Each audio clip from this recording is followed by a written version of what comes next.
Dear listeners, good morning and welcome to Comme d'Archi, the podcast that opens the doors to the fascinating world of architecture. For newcomers, let me introduce myself. I'm the spokesperson of Anne-Charlotte Depondt, PhD in History of Architecture, published author, head of a communication and development agency based in Paris, France, dedicated to architecture. Let's meet every week to discuss culture and architecture and learn how to look at projects through a context and diversity lens. Thank you for being with me today, and now it's time for talent. Bienvenue dans Comme d'Archi.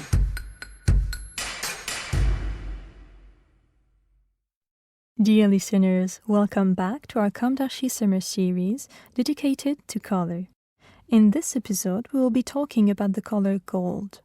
This is Esther, and I will be reading a synthesis written by Anne-Charlotte. After the simplicity of ochre, let's enjoy the flamboyance of gold. Let's start with symbolism. As everyone knows, gold or bright yellow is a symbol of wealth almost everywhere in the world. Everyone seems to be unanimous on this point. Wealth is reassuring, but it is the interpretation of the word wealth that gets tricky. Just like the philosophical opposition that existed between the Incas and the conquistadors in the perception of the precious metal. For the former, gold had a sacred value. It represented the gods. It was a symbol of power for the wealthy classes. The Spaniards, on the other hand, only saw it as material wealth. They plundered the gold of the Incas, thereby destroying the civilization in the 16th century. It is in this otherness that gold found its negative value, that of human greed. But the notion of greed is quickly supplanted, suffocated by the feeling of wealth and fertility that gold provides, hypnotic for everyone. Gold is a particularly ductile precious metal. This means that it can be stretched without breaking. For this reason, it is difficult to reduce it to powder for incorporation. It is used in very thin gold foil, which is applied directly to surfaces.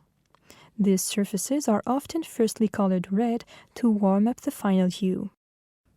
In Europe, in the classical Baroque period, gold leaf in architecture can cover large volumes. It also plays an important role in the enhancement of what is called the mot de nature, i.e. decorative elements.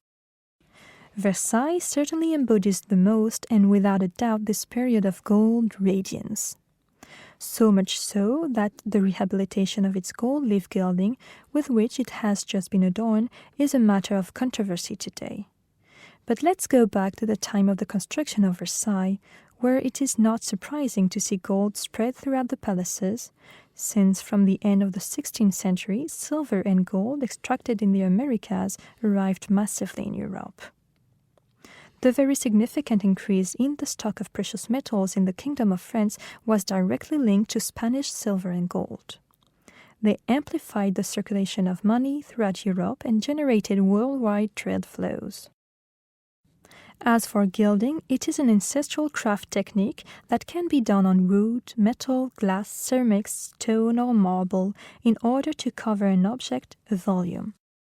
By extension, we speak of gilding when it is an application of copper or any other metal imitating gold. Known since antiquity, particularly in ancient Egypt, gilding has been used in all periods and in all parts of the world. In France, the designers of the Palace of Versailles for Louis XIV used it for furniture, paneling, railings, fountains, roofs, etc., all covered in gold leaf. There are several different gilding techniques depending on the type of support, metal, wood, glass, or stone. Jean-Félix Vatin underlined in 1772 in L'art du peintre d'horreur vernisseur. Gilding is applied either with oil for domes, the roofs of churches, palaces, and plaster, or lead figures which one wishes to expose to the air and the insult of time, or in tempera, with more primer and certainly with more art. On works of sculpture, stucco, wood, cardboard boxes. Still, it is necessary that they are covered, not being able to resist either the rain or the impressions of the air which spoil and chip it easily. Where does this gold apply? In Turkmenistan, a secret and isolated country, there are mysterious Canterbury gold palaces whose mystery is well kept.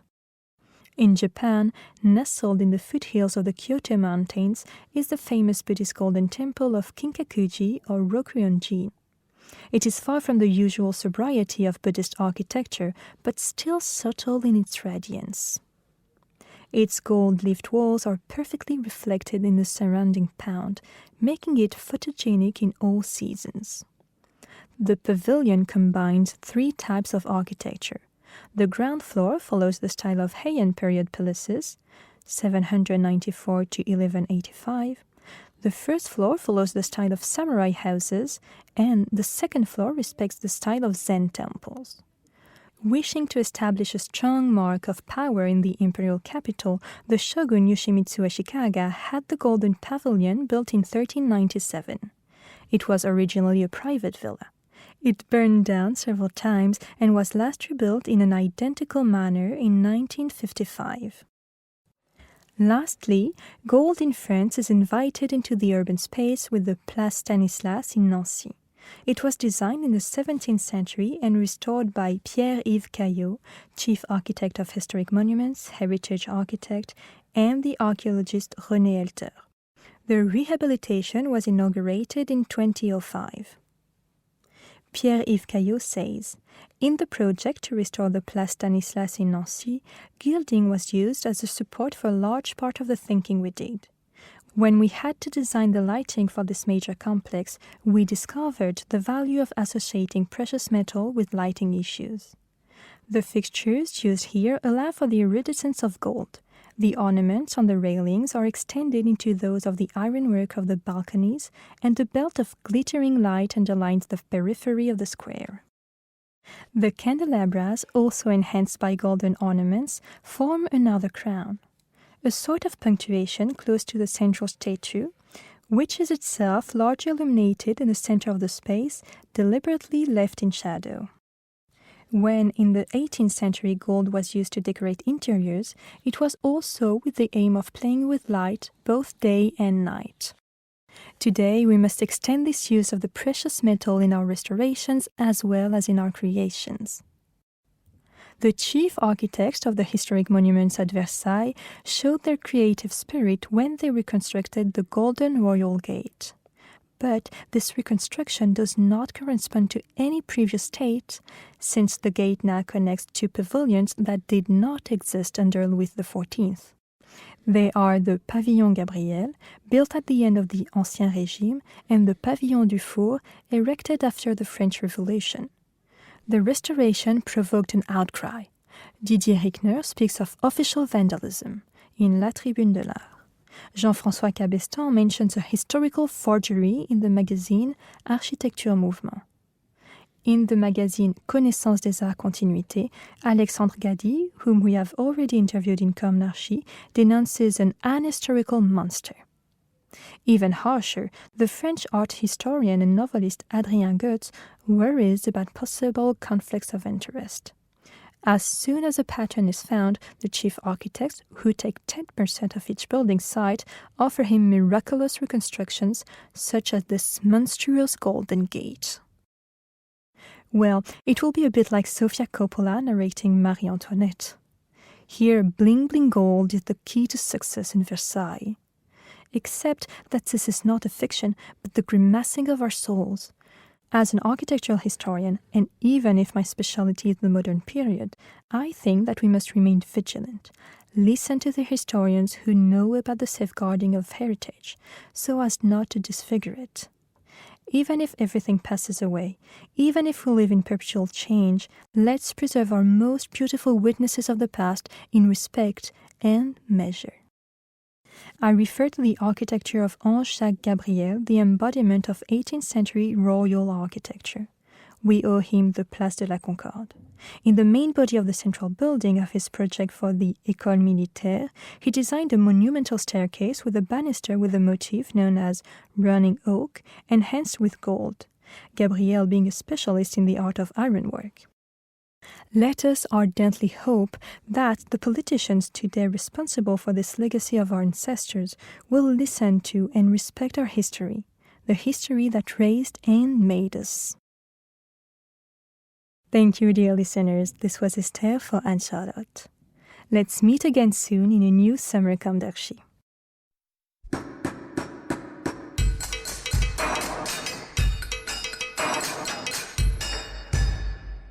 Thank you for listening. Don't forget to tune in to our previous content on Instagram at Comme d'Archi Podcast. If you like it, make sure to promote the podcast by giving it 5 stars on Apple Podcast and adding a comment, or on any of your favorite podcast platforms. And don't forget to subscribe and listen to all of our episodes for free. See you soon, and until then, take care of yourself.